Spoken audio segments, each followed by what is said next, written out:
Olá, boa tarde a todas as pessoas. Hoje estamos começando mais um podcast Fala Migrante do projeto Migra Meets, Desmistificando a Imigração. Eu sou Cíntia de Paula. Hoje serei a condutora dessa entrevista com a nossa convidada tão especial, parceira de tantos anos de trabalho e luta da Casa do Brasil, a Thaís França. Muito obrigada, Thaís, pela sua presença. A Thaís é muitas coisas. Sobretudo, é uma mulher migrante brasileira, investigadora, que trabalha há muitos anos nas questões de gênero e imigração, é feminista, ativista decolonial e é uma parceira em todas essas lutas pelos direitos das pessoas migrantes em Portugal há muitos anos. Muito obrigada, Thaís. É um gosto tê-la conosco no nosso podcast. Tenho certeza que será uma conversa muito interessante, com muitas questões, sobretudo para nós, mulheres brasileiras em Portugal. Bem-vinda, muito obrigada. Oi, Cíntia, eu é que agradeço o convite, sabe que eu sou fã da Casa do Brasil e acho que nos últimos anos a Casa do Brasil tem ocupado um espaço cada vez mais importante para as mulheres imigrantes brasileiras, para os imigrantes brasileiros de forma geral, para a comunidade imigrante de forma geral. Então, é sempre um prazer meu poder estar aqui, poder ter essas discussões contigo, a partir dessa minha experiência que ocupa tantos espaços, como tu disseste, né? Eu vou falar desse meu lugar de investigadora, desse meu lugar de imigrante, desse meu lugar de mulher brasileira imigrante em Portugal, desse lugar de ativista. Espero poder contribuir para esse trabalho que vocês têm feito, que é realmente louvável. Muito obrigada, Thaís. É um gosto tê-la aqui conosco. E eu gostaria de começar, e pegando nessa questão de ser uma mulher migrante investigadora brasileira, para você contar um pouco para nós esse percurso nesse lugar, sobretudo na academia, um lugar de conhecimento, mas que muitas vezes pode trazer tantas coisas difíceis para quem é migrante que chega, né? E sobretudo com a nossa relação entre Brasil e Portugal. Te desafio para começarmos por aí. A minha história não tem nada de novo, Cintia. Na verdade, eu sou uma estudante brasileira, né? Eu sempre fui acadêmica quando estava no Brasil, fiz psicologia na Universidade Federal do Ceará e que encontro no estudo, né, nessa possibilidade de continuação de uma carreira acadêmica, um caminho para a imigração. É assim que começa a minha história, ou seja, ela não tem nada de novo, não é? Eu me beneficio de uma bolsa que eu tive acesso na época do mestrado, ou seja, eu já saí para fazer o mestrado, que foi um Erasmus Mundus, né, uma das primeiras edições desse mestrado Erasmus Mundus, que oferece bolsa para estudantes da América Latina, para a Itália. E, e essa escolha de ir para a Itália, ela foi estratégica. Ou seja, tinham 5 países que faziam parte desse consórcio. E eu falava italiano, eu tinha aprendido italiano com alguns amigos e amigas. E eu disse, olha, o país que as pessoas menos vão vai ser a Itália, porque é o país que as pessoas conhecem menos, não é? E aí, como parte desse mestrado, eu fazia uma temporada em Portugal.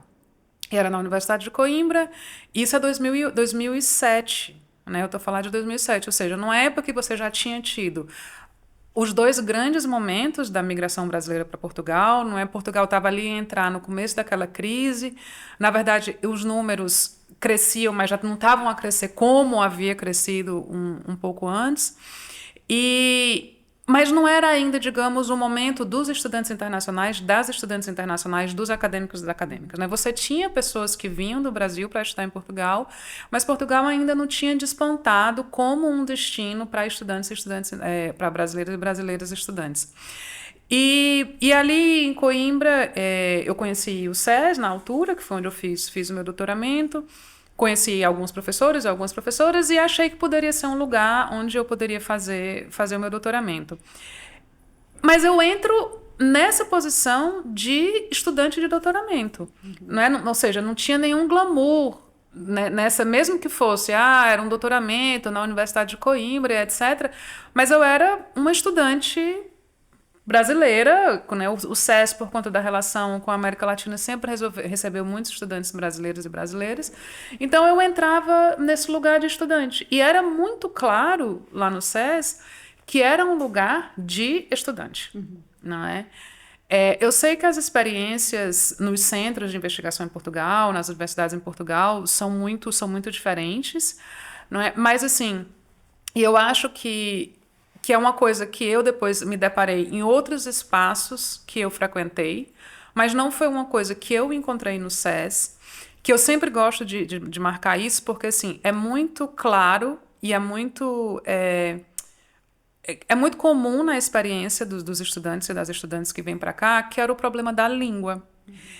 E eu acho que o SES, por ter essa relação com o Brasil, e aí a gente pode fazer todas as críticas que é cabível ao SES e etc., mas o entrave do português, enquanto a língua que eu usava para fazer a minha tese, isso não foi um problema.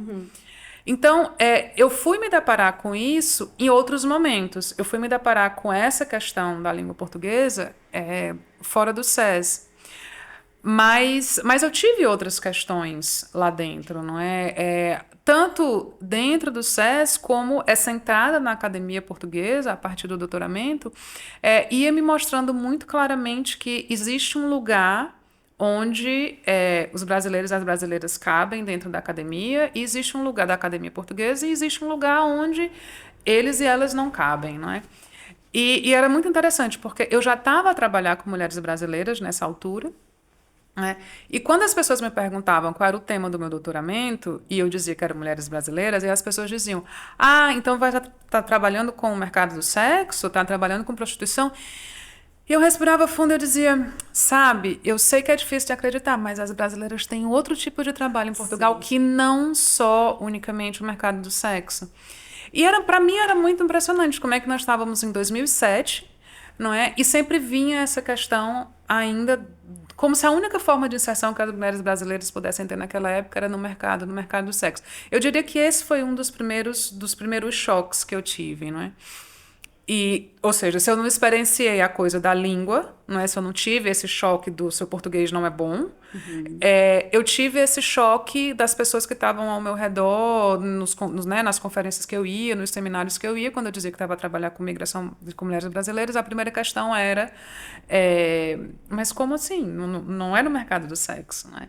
E isso me acendeu uma luz lá atrás, que foi inclusive o que me levou para o segundo momento do meu estudo sobre mulheres brasileiras.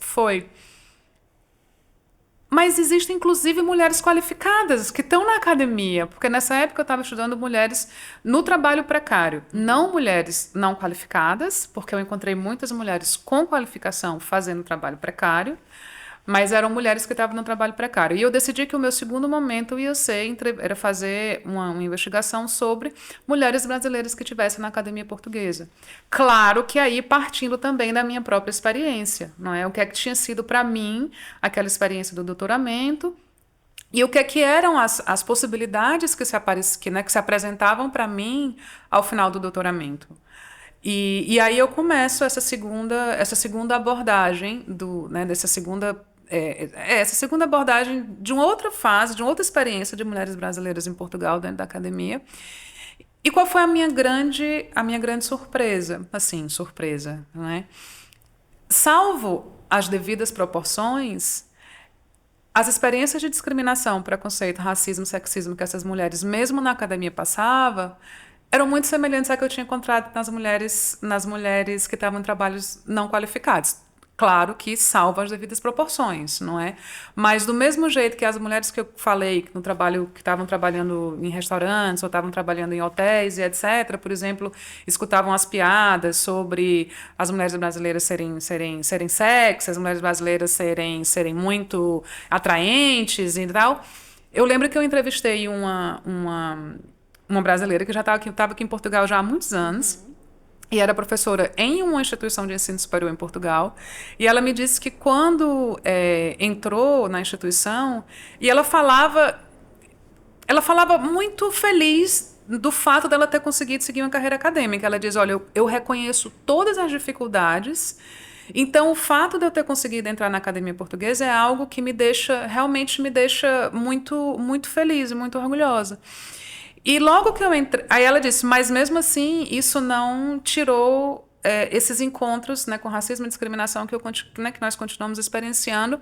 Só que ele agora é como se ele fosse um pouco mais brando. E aí ela disse que depois de 1 mês, 2 meses que ela está na universidade, que é onde ela estava trabalhando, na instituição de ensino superior que ela estava trabalhando, o coordenador do curso chega para ela e diz assim, olha... Eu quero dizer que eu estou muito positivamente surpreendido com o seu trabalho. Estou muito feliz que você faça parte do departamento. Eu acho que você realmente, assim, é uma potência. E você me surpreendeu muito enquanto brasileira. Porque eu não sabia, não é que vocês podiam ter esse tipo... Até são inteligentes. Exatamente, eu não sabia que vocês podiam ter esse tipo de trabalho, não é?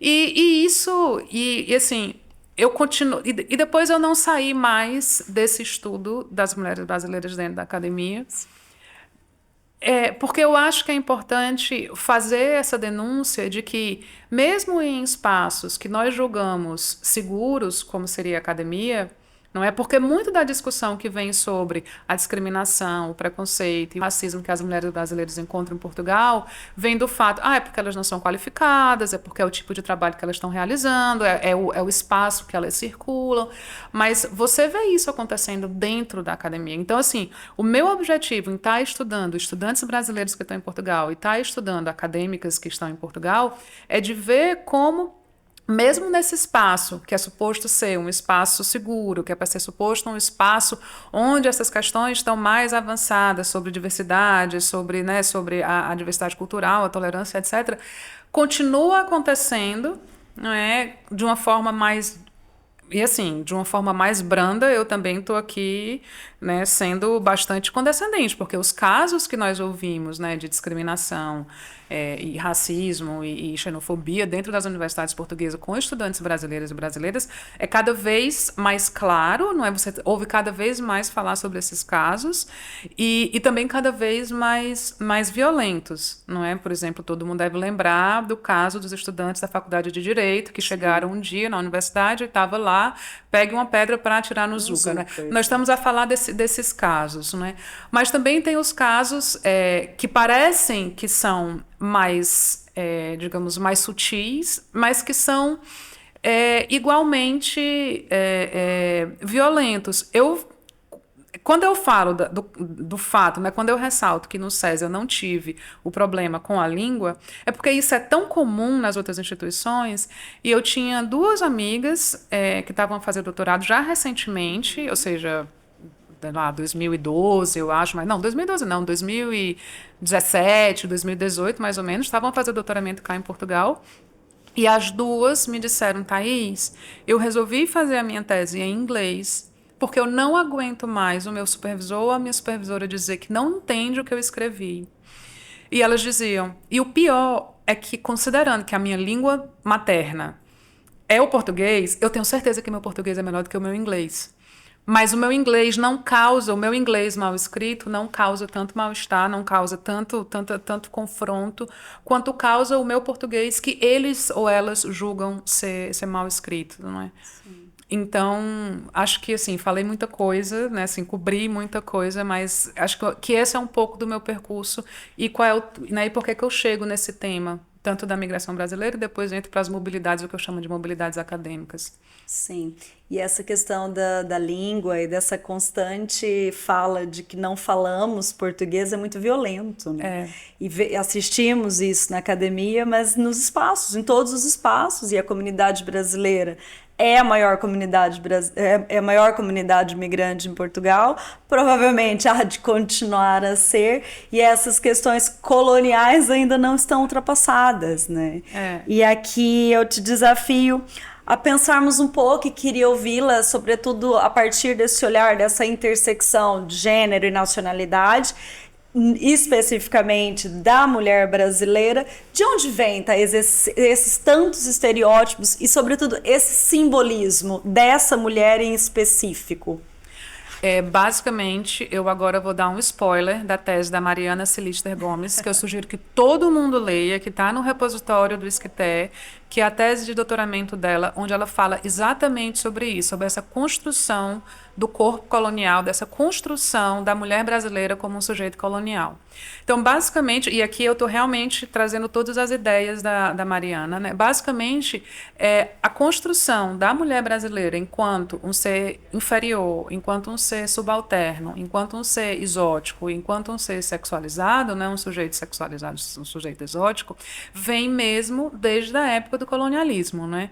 E aí nós precisamos remontar como é que foi essa construção de categorias entre né, as pessoas, os sujeitos das colônias e os sujeitos da metrópole, né, toda aquela ideologia que foi construída de que tanto os africanos, né, e as mulheres africanas, quanto os povos indígenas eram inferiores ao povo europeu branco, não é?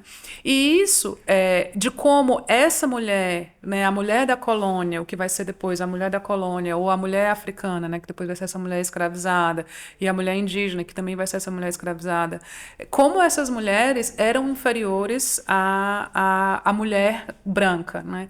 Inclusive, a Mariana, ela resgata um texto que eu acho genial, eu acho que é um texto da Verena Stoker, que ela fala que nessa construção discursiva, né, nessa nova narrativa que se construía em relação às mulheres da colônia e às mulheres da metrópole, as mulheres europeias foram construídas como se fossem santas, não é? As mulheres brancas, essas mulheres recatadas, essas mulheres do corpo que estava sempre coberto. Enquanto as mulheres da colônia, né, tanto as indígenas quanto as mulheres negras, elas são construídas como as pecadoras, não é? Como esse corpo livre, como esse corpo sempre muito sedutor. E isso é uma construção que vai se arrastando ao longo dos séculos, que vai sendo, como é que nós dizemos, que vai sendo reforçada por diferentes práticas que acontecem, não é? Então, por exemplo, ai, gente, peraí, você vai ter que cortar que eu tenho que me lembrar qual é o exemplo que ela dá, que eu acho genial. Do dos Ministério corpos. Do Turismo? Não, nem é o do Ministério, ainda quando ela está falando desses corpos das pecadoras e das santas. Não, acho que eu não. Ah, me lembrei o que é que eu falo. Não é? E aí, nessa construção que a Mariana vai fazendo, eu também acho muito interessante ver como assim o corpo dessas mulheres escravizadas, né, e das mulheres negras, das mulheres indígenas, foi um corpo que foi também foi. Se você pode fazer uma analogia da forma como esse corpo foi explorado, assim como o próprio território das colônias foram explorados, Sim. não é? Então, o corpo dessas mulheres é um corpo que foi estuprado em diferentes situações, inclusive o mito, né, da nossa democracia racial vem de uma democracia, de uma mistura racial que nasce a partir do estupro do corpo dessa mulher negra escravizada e dessa mulher indígena também escravizada. Só que como é que essa narrativa surge, né? Como é que essa narrativa vem para a Europa? Ela vem como se fosse um corpo que estivesse livre para ser usado, como se fosse um corpo que estivesse disponível o tempo inteiro para esse homem branco, não é? E no caso da mulher branca, ele vem como se fosse um corpo inferior. É um corpo que foi feito para o trabalho pesado, é um corpo que não sente dor, não é? É um corpo que suporta tudo. Exatamente, é um corpo que suporta tudo e ao mesmo tempo é um corpo pecador, não é? É o corpo que seduz, é o corpo que tem uma como é que nós dizemos, que tem uma magia, um encanto que vai agarrar esse homem branco, até animalesco, né? Não, exatamente, exatamente, também. né? Esse corpo da mulher da colônia, ele é construído desse jeito. E isso vai se reproduzindo em diferentes instâncias, né? Ao longo dessa narrativa, até que chega até os dias de hoje, né? Até que ele se mantém até os dias de hoje. Então, isso um pouco a falar do corpo, só está a falar do corpo, não é?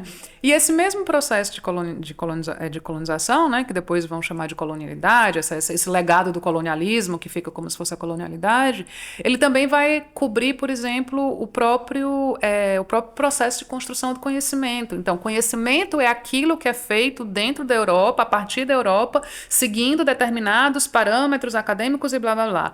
Tudo aquilo que era produzido nas colônias pelos povos originários e pelo povo escravizado, aquilo ali é misticismo, crença, aquilo ali não é ciência. Não é ciência, não é conhecimento válido, não é conhecimento que deva ser levado em consideração.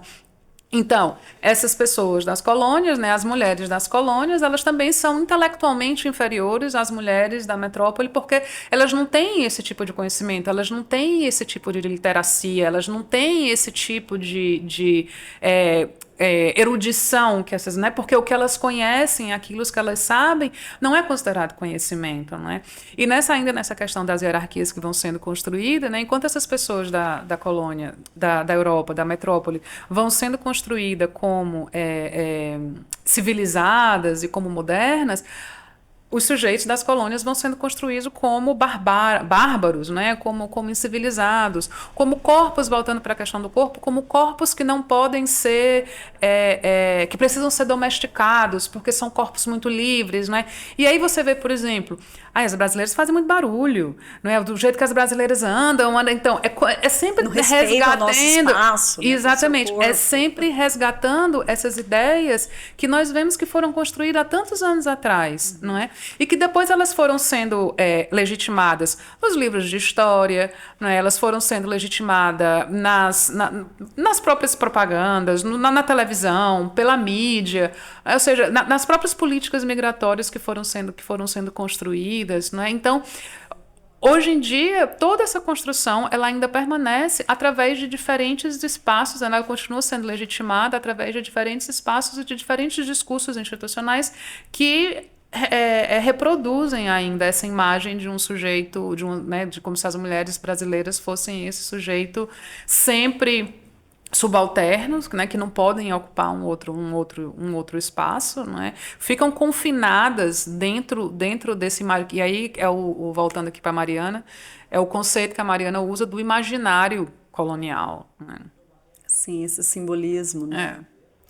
E hoje nós sabemos que a maioria da nossa comunidade brasileira é feminina, né? O Brasil tem cerca de 54% de mulheres.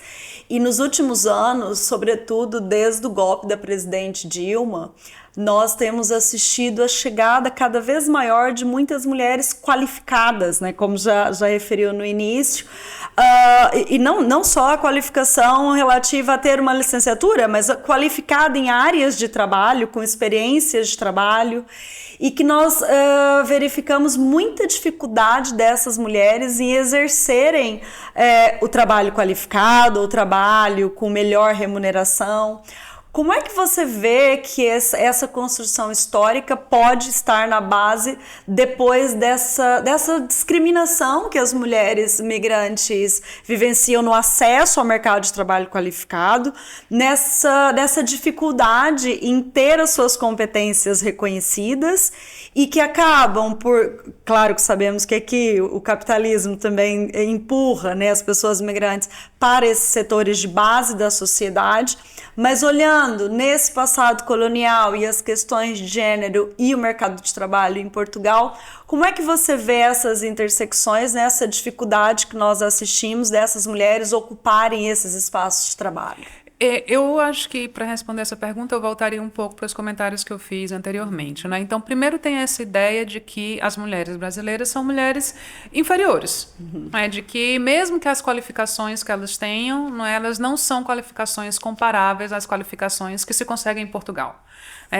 E isso você encontra o tempo inteiro, né? E mais uma vez eu posso voltar para dentro da universidade, não é? De quando você às vezes encontra trabalhos feitos por estudantes brasileiras que tem o mesmo nível de um trabalho feito por um estudante português ou por um estudante portuguesa e a avaliação é inferior. Então, assim, começa já que tem uma ideia de que essas mulheres brasileiras elas não são tão bem qualificadas quanto seriam umas mulheres portuguesas, né? E aí, com essa ideia, né, da colonialidade, dessa colonialidade do que a gente chama da colonialidade do saber, usando um conceito extremamente técnico, digamos assim, não é? Outra coisa também que nós sabemos é que, assim, no mercado de trabalho, de forma geral, tem duas dinâmicas de segregação que operam, né? Que são a segregação sexual e a segregação racial do mercado de trabalho. A segregação sexual faz com que, digamos, com que as mulheres fiquem restritas a determinados nichos. E aí você tem todo o nicho de cuidado, empregada doméstica, enfermeira, professora primária e etc., né? Você tem essas mulheres dentro desse nicho.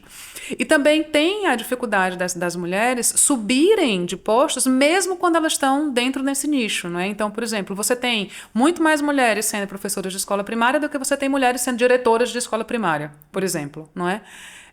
E depois você também tem a segregação racial do mercado de trabalho, ou seja, determinados grupos, determinadas nacionalidades, determinados grupos étnicos, determinados grupos raciais ficam também restritos a determinados nichos, né? Então, por exemplo, nós podemos pensar que enquanto os europeus, de forma geral, são vistos, né? Pensamos num imigrante alemão, não é sempre visto como a competência, é sempre visto como a pessoa que vai saber fazer tudo muito bem feito, que vai ser muito bem comprometido com aquele tipo de trabalho, e aí vem uma vantagem, digamos assim, que essa pessoa vai ter, né, que esse imigrante alemão teria numa entrada no mercado de trabalho em Portugal, que não é o caso, né, das imigrantes brasileiras que vêm para cá, ou seja, existem mecanismos, né, o tal do racismo estrutural, como a gente fala, que também opera no mercado de trabalho, que dificulta que essas mulheres consigam acessar outros nichos fora daqueles, né, que já são vistos. Porque aí, no caso das mulheres brasileiras, o que é que nós temos?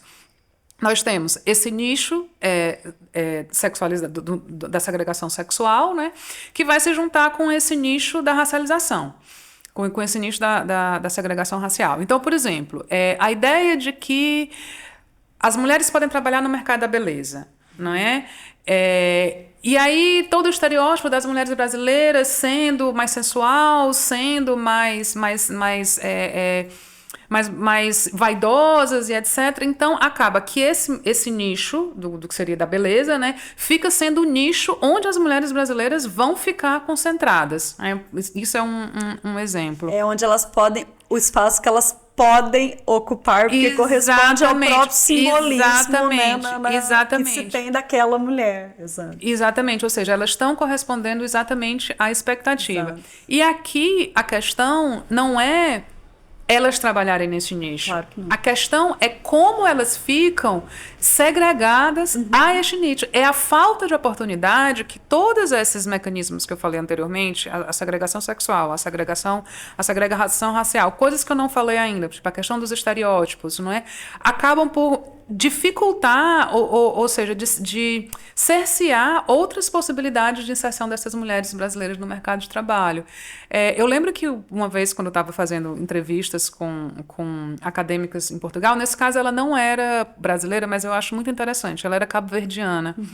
E eu tinha perguntado para ela como tinha sido a carreira dela em Portugal e tal, e ela dizia, considerando que eu estava no lugar que me cabia, considerando que eu, como cabo-verdiana, estudava mulheres cabo-verdianas, eu tive muitas oportunidades. Eu não sei o que teria sido para mim estudar, se eu tivesse decidido estudar física quântica, por exemplo, não é?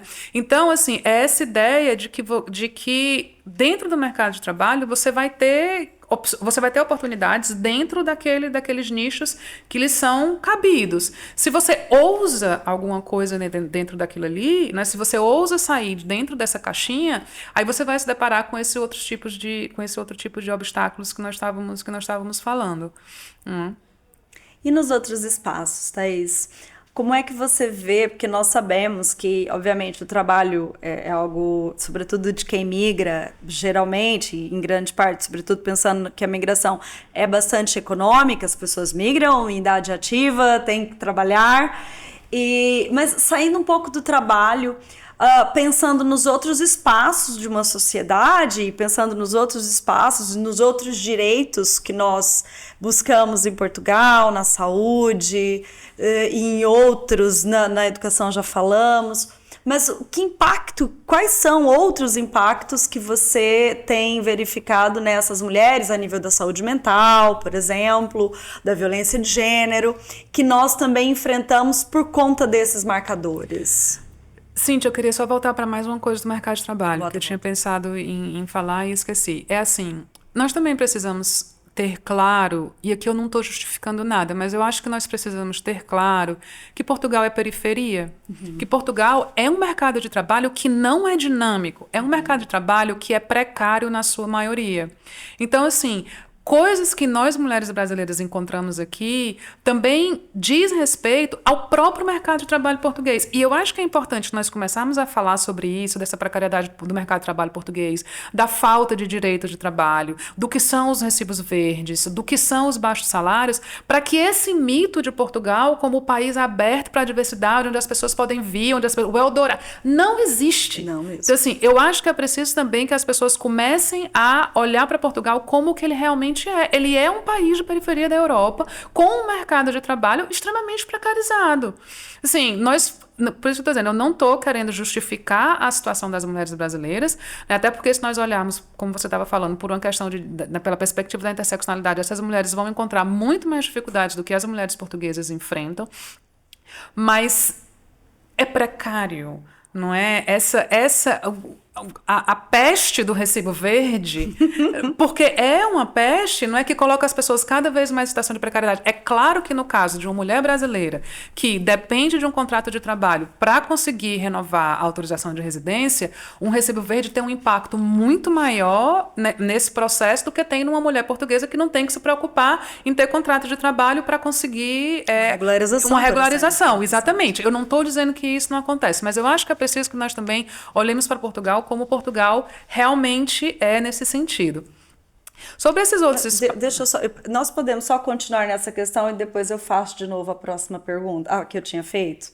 É porque eu acho que você tocou num ponto muito importante. Então, vou fazer a pausa para não limpe meu nariz coçando. Eu acho que você trouxe uma questão muito importante, Thaís, sobretudo de pensarmos que Portugal também tem culpa quando divulga pela necessidade da mão de obra, né? Divulga a necessidade das pessoas migrantes virem para Portugal, porque de fato a imigração é extremamente importante para Portugal em vários níveis, na demografia, em várias outras questões. Da democracia também. Da democracia também, já vamos falar disso, mas porque de fato os lugares de trabalho em que mais é necessária a mão de obra é onde há mais precariedade, que é nos serviços, na agricultura, em tantos espaços, e que há muito essa chamada que a gente precisa desconstruir desse lugar maravilhoso, entre aspas, e que depois, na verdade, quando estamos aqui, percebemos que há essa precarização do trabalho para as próprias pessoas portuguesas. Muitos dos jovens, obviamente, que nós sabemos quando falamos de imigração, e não só de imigração, das pessoas racializadas que também que vivem em Portugal, como as pessoas oriundas das ex-colônias de África, como as pessoas ciganas que também vivenciam essas discriminações e ocupam esses espaços de trabalho como a migração, né, que já são portugueses, também vivenciam isso, mas nós assistimos também em Portugal esses baixos salários, a dificuldade dos próprios jovens que saem das universidades portuguesas conseguirem trabalho qualificado, que acabam por emigrar, né? Portugal é um país de imigração, e isso é muito importante falarmos. E para te acrescentar, você dava o exemplo da pessoa alemã, por exemplo, que vem para cá, e o Observatório das Migrações traz no último relatório essa comparação dos salários e as pessoas migrantes dos países terceiros que não são comunitários estão no nível mais baixo de salários, os portugueses e portuguesas a meio dos salários e os europeus de outros países acima até dos portugueses nessa hierarquia dos salários, sobretudo porque vêm ocupar cargos em empresas de outros países, empresas multinacionais e é muito interessante nós pensarmos essa dinâmica desse mercado de trabalho em Portugal, que de fato é precária.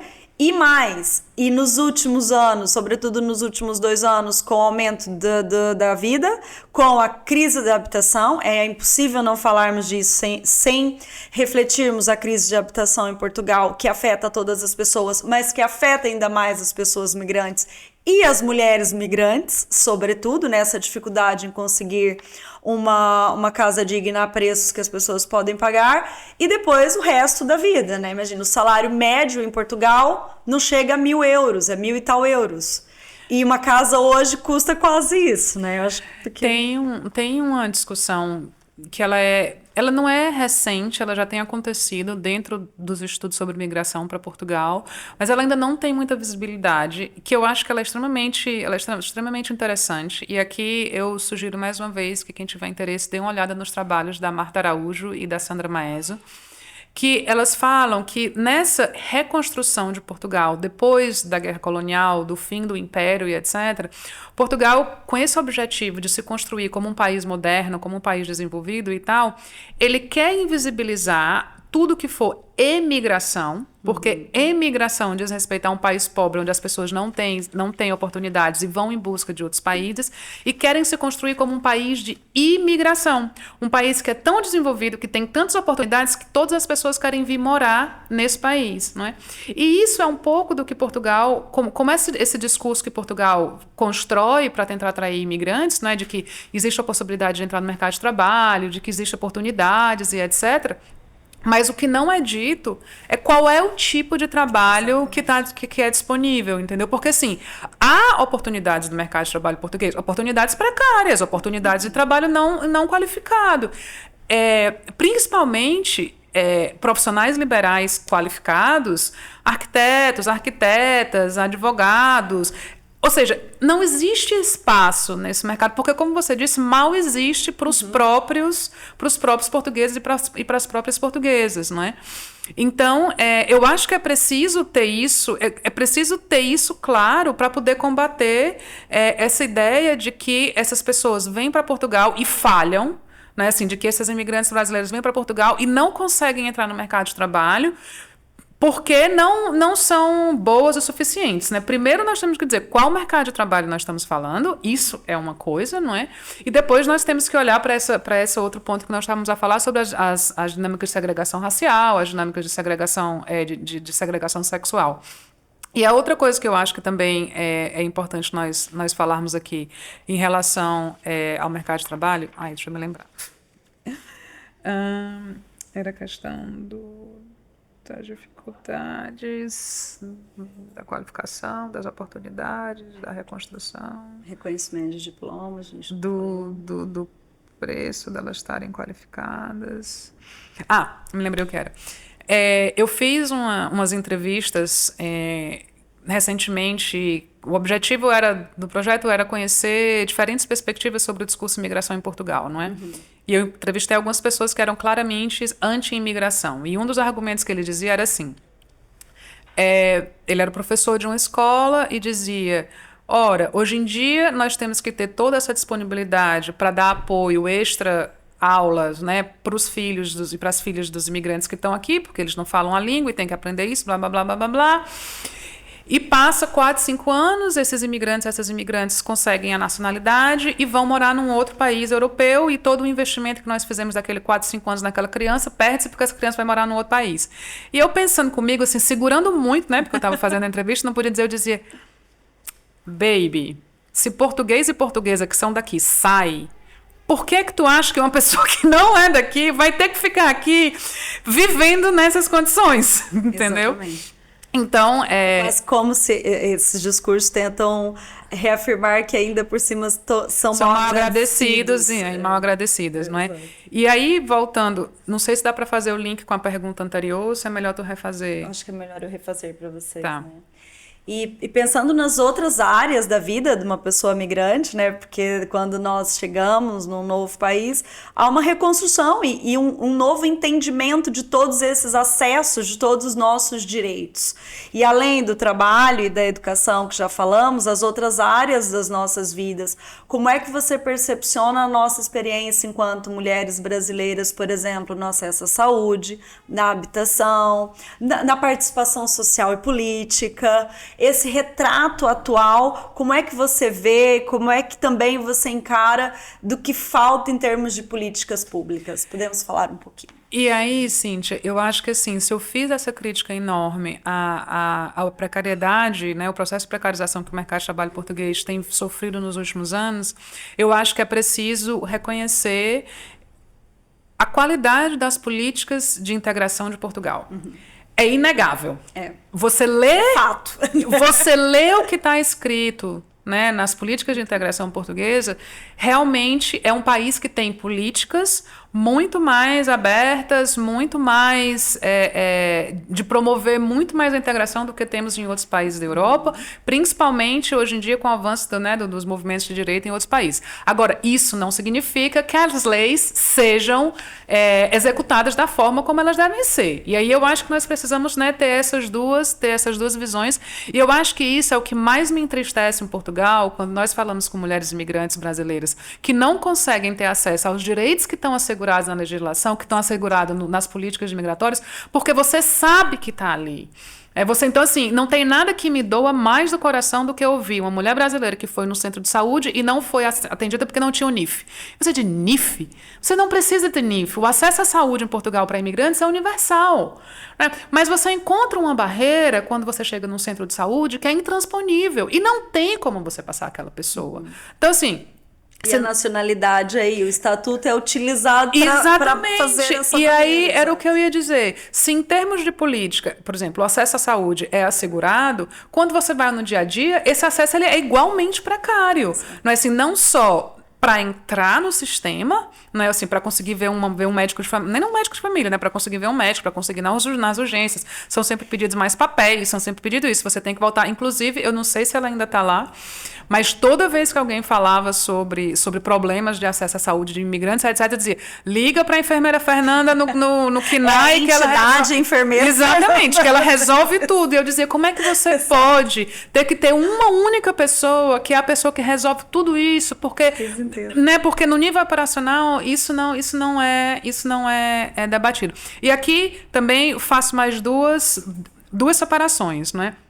Por um lado, nós podemos olhar como esse acesso ele é limitado por conta das questões estruturais, por conta do racismo, por conta, né, desse preconceito, dessa discriminação em relação a mulheres brasileiras imigrantes, que nós sabemos que tem, não é a ideia de que as mulheres brasileiras imigrantes vão ter doenças sexualmente transmissíveis. Assim, nós sabemos que existe tudo isso, não pode ser desconsiderado, não pode ser minimizado, né, a forma como o acesso, por exemplo, a forma como as mulheres brasileiras que estão grávidas, como é que é feito o acompanhamento delas, né? Ou seja, existem estudos que mostram que há uma diferença na forma como essas mulheres são tratadas, as mulheres gestantes brasileiras são tratadas e como são tratadas as mulheres portuguesas, por exemplo, e também como são tratadas as mulheres africanas, porque aí aqui também tem uma outra, né, tem um outro espaço de racismo e de discriminação que as mulheres brasileiras não necessariamente ocupam na mesma intensidade, mas eu acho que também é preciso nós falarmos que, ou seja, Portugal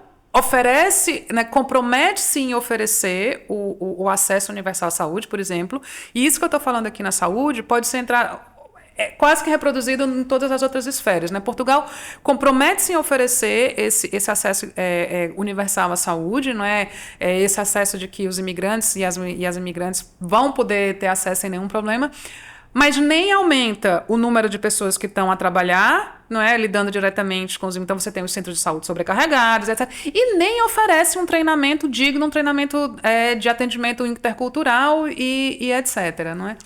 Nem sobre quais são os direitos dessas pessoas. Exatamente. Né? Então, eu acho que se eu fosse falar um pouco, assim, especificamente no caso das mulheres imigrantes brasileiras, eu dizia que a saúde é, sim, também um outro espaço de grande... não é nem só de dificuldade, é de impossibilidade de exercer esse direito, né, de terem um acesso à saúde. Faria uma ressalva à violência obstétrica que muita mulher brasileira imigrante grávida enfrenta aqui em Portugal, não é, com esse estereótipo dessa mulher que é fácil, essa mulher que vai ter vários filhos, dessa mulher, né, que eu acho que também é uma coisa que nós temos que falar, como é que esse estereótipo desse corpo sexualizado influencia na forma como essa mulher é vista também, não é? Além também das outras questões que vão aparecer no mesmo lugar, de você chegar no centro de saúde, tentar explicar o que é que você está sentindo, quais são os seus sintomas. Não percebo o que a senhora está a falar. Não sei o que a senhora está a falar, não. E aí a vontade que você perguntar assim, minha filha, você assiste novela, como é que você está dizendo que não entende o que é que eu estou a falar, né? Ou seja, exatamente, mais uma vez essa discussão sobre a língua, né, de que a língua também não permite esse tipo de... acaba também por ser um entrave, às vezes, às vezes não, né? É um entrave nesse acesso a determinados direitos. E aí também na própria participação política, não é? E aí ver quais são os espaços que aceitam mulheres imigrantes, mulheres brasileiras imigrantes como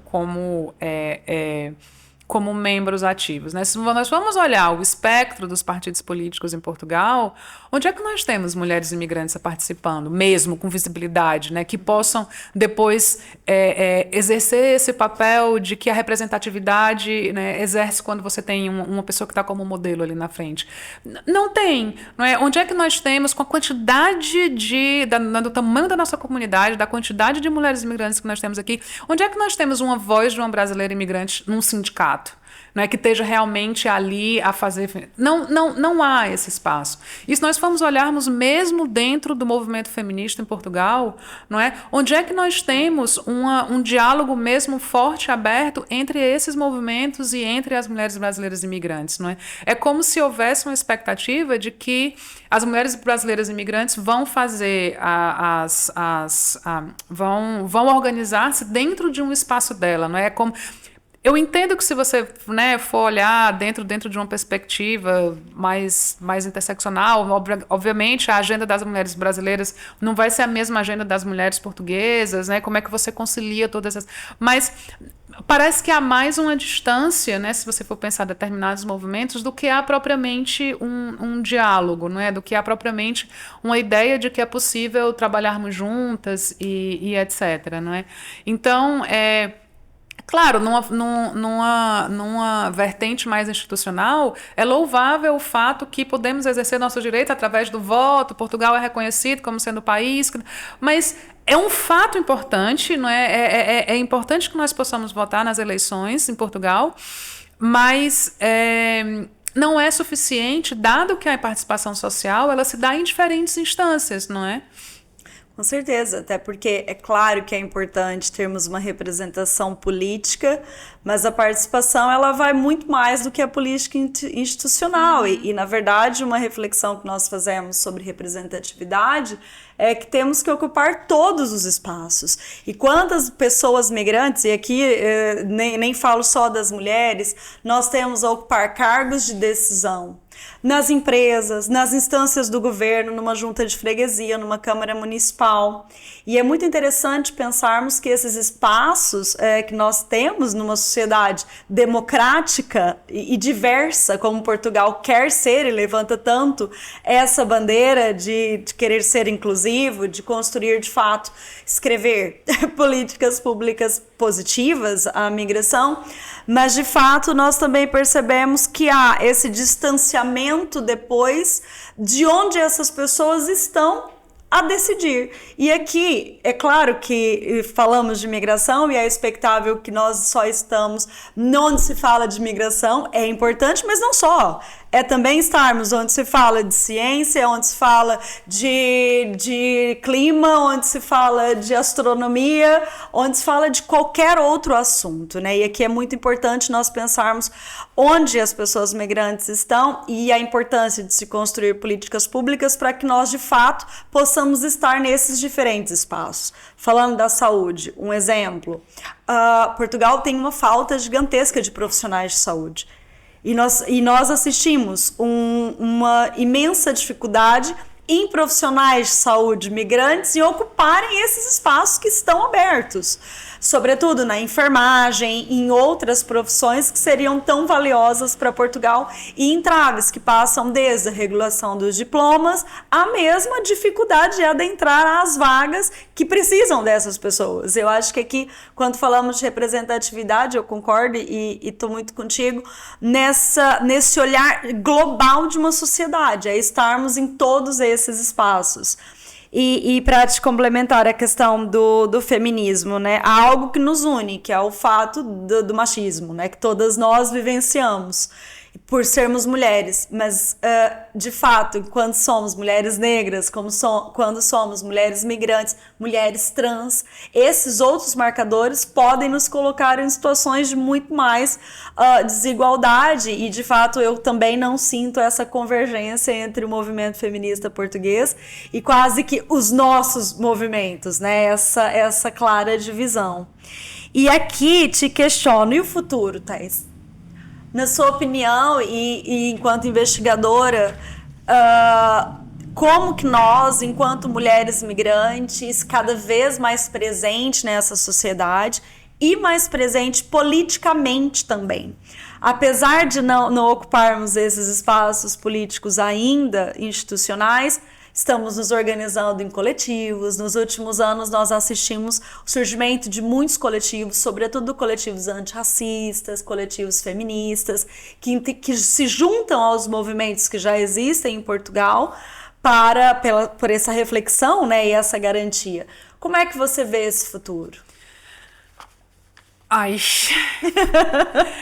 Eu também não sei, professor. Não, é assim, Cíntia. Eu acho, e aqui eu não tô falando isso porque tô no podcast da Casa do Brasil, não. Eu acho que o trabalho que vocês têm feito nos últimos anos, e eu nem falo mais que é um trabalho de formiguinha, porque eu acho que hoje em dia a Casa do Brasil tem uma visibilidade e tem uma credibilidade na sociedade quando fala das questões dos imigrantes brasileiros, das imigrantes brasileiras, e gosto muito de saber cada vez mais que a Casa do Brasil assume essa postura feminista, de pensar muito na questão das mulheres brasileiras. Acho que há uma mudança nesse sentido, não é? E que é importante essa mudança, não é? De deixar de ser as associações que estão apenas a lutar pelo direito da regularização, mas ser associações e coletivos que estão a discutir questões mais complexas dentro da sociedade brasileira, da sociedade portuguesa, que né, atravessa essa experiência dessas mulheres brasileiras em Portugal. Então, por um lado, eu tenho uma esperança muito grande de que, olha, quem sabe em breve nós vamos conseguir ver alguma mudança na forma como nós somos vistas, faladas, pensadas na sociedade portuguesa. E acho que isso é uma coisa que, no caso específico das mulheres brasileiras, né, dos imigrantes brasileiros de forma geral, eu acho que é uma coisa que se deve à comunidade brasileira. Eu acho que, não estou querendo desmerecer as políticas portuguesas, né, contra o racismo, etc., mas como são políticas feitas para um coletivo imigrante, não é? Elas não vão ali especificamente no caso das mulheres brasileiras. Eu acho que são as nossas vozes mesmo que têm conseguido fazer essas reivindicações, tentar ocupar esse espaço, etc. E aqui uma coisa que nós não falamos ainda, que eu acho que também é importante pensar, né, como é que tem mudado o espaço que tem sido ocupado pelos imigrantes e pelas imigrantes brasileiras, eu diria principalmente pelas mulheres brasileiras, e aqui com todas as ressalvas, e depois eu vou fazer a própria crítica, é assim. Nós temos muita mulher brasileira de classe média vindo para Portugal, não é? Muita mulher brasileira de classe média que nunca passou por isso aqui de racismo e discriminação no Brasil, não é? Que nunca soube o que era pegar um autocarro lotado, que nunca soube o que era ir no posto de saúde, não é? E que nunca teve os seus direitos negados, além do fato de ser mulher. Exatamente, sabe? Uma série de mulheres que tinham empregada doméstica dentro de casa, que nunca teve que fazer nada. Então, eu acho que esse perfil vindo para cá agora é um perfil que tem mais contatos em jornais, tem mais contatos nos médias brasileiros, e é um perfil que tem conseguido dar voz há situações que acontecem desde que qualquer brasileiro e brasileira tiveram aqui. Não é que o racismo em Portugal explodiu agora, não, ele sempre existiu. Não é que hoje em dia a comunidade brasileira sofre muito mais discriminação. Não. O que acontece é que hoje em dia nós sabemos disso porque algumas pessoas conseguem ocupar espaços na mídia, não é? Algumas pessoas, digamos, que sempre tiveram os seus privilégios, vê-se usurpadas disso agora que estão aqui em Portugal e conseguem dar mais visibilidade a isso. E aqui eu acho que é uma questão de classe. Ou seja, eu não estou querendo dizer que as pessoas que vêm de classes econômicas menos favorecidas não eram pessoas que se organizavam, não eram pessoas... O que eu estou querendo dizer é que elas não tinham espaço para dar voz às situações que elas passavam, não é? Como hoje em dia você consegue. E aí, mais uma vez, olhando dentro dessa complexidade, né, do que é o interesse de Portugal em atrair imigrantes, etc., o governo precisa dar uma resposta, não é? A partir do momento que eu tenho eu nunca sei dizer o nome dela, a Giovanna Rubbles, casada com o Bruno Galhaço, que tem os filhos que passam por uma situação de racismo, que é triste, né? Mas que é a realidade de qualquer mãe de filho, né, aqui em Portugal, de qualquer mãe brasileira de filho aqui em Portugal, mas a partir do momento que isso acontece com a Global, opa! Não é, é preciso estar atento como é que isso está acontecendo, porque tem pessoas que são de interesse de Portugal atrair, não é? São pessoas que vão conseguir dar visibilidade disso em outros espaços, então nós precisamos também começar a repensar nisso. Então, assim, por um lado, glória aos coletivos que estão vindo, não é? Que estão conseguindo juntar forças, que estão também conseguindo fazer outro tipo de organização que não existiam antes, não é? Eu acho que também assim, esse crescimento dos estudantes vindo para Portugal também é importante para questionar a própria universidade, que nunca foi tão questionada desde essa perspectiva, não é? Então acho que é importante ter esses coletivos. Acho que também nós devemos aceitar o fato de que ter uma classe média branca que não é que nunca foi discriminada no Brasil, vindo para cá, também olha, estranhamente joga a nosso favor nesse caso, né? Porque, assim, estranhamente eles vão conseguir também dar esse tipo de visibilidade que chama mais a atenção para demandas que nós temos tentado levantar há tanto tempo, não é? Que nós não temos, que antes não tinha tanto espaço, né? Eu acho que isso também é importante. Tudo isso dentro de um mundo em crise. Então, assim, qual é o futuro? Em guerra e em crise. É isso que eu estou te dizendo. Qual é o futuro? Dentro de tudo isso acontecendo, tudo isso que bonito, essa força, esses espaços sendo ocupados, essa narrativa, né, esse discurso, essas denúncias sobre o racismo, sobre a exclusão e etc. acontecendo numa Europa cada vez mais de direita. Não é? Com todos os problemas que nós temos em Portugal, com todo o espaço que o Chega pode ocupar, ainda não é um país de direita, né, extrema, radical e etc, não é? Mas até quando que nós vamos conseguir manter, né, esse espaço minimamente democrático? E mesmo que seja um Portugal que sim tem as políticas mais abertas, que sim tenta se colocar desse jeito, com todas as críticas, todo o problema da CPLP e etc, mas assim, é um país que tenta fazer isso. Como é que Portugal se coloca se de repente as políticas europeias começam a se tornar cada vez mais rígidas, né? As políticas migratórias europeias começam a se tornar cada vez mais rígidas. Então, assim, eu não consigo, eu queria muito terminar o meu discurso só nessa parte de dizer, olha, estamos ocupando espaço, estamos fazendo barulho e etc, isso é relevante, quem sabe, mas não dá para nós olharmos para a comunidade brasileira em Portugal sem olhar para isso, sem olhar para um contexto que está saindo de uma pandemia, de uma guerra da Ucrânia, de uma guerra, né, agora Israel e Palestina, como é também que esses discursos vão influenciar, primeiro, na economia portuguesa, numa economia que já, como nós já falamos, né, uma economia que já é frágil, no mercado de trabalho que já é precário, de uma economia que vive de uma especulação, pensando na crise imobiliária que nós não falamos, né, mas de uma economia que vive de uma especulação imobiliária que atinge mais ainda as mulheres imigrantes. Nós vamos pensar, mulheres imigrantes, normalmente quem tem filhos, são elas que estão dentro de casa, né, ou seja, são elas que precisam de um espaço maior para poder ter esse filho e etc. Nós não conseguimos falar muito sobre isso, mas assim, como é que também todo esse desarranjo global, não é, vai influenciar em Portugal, não é, assim, Portugal pequenininho, porque aí nós estamos realmente falando de um Portugal pequenininho diante de tudo isso e de um país que tem uma economia frágil.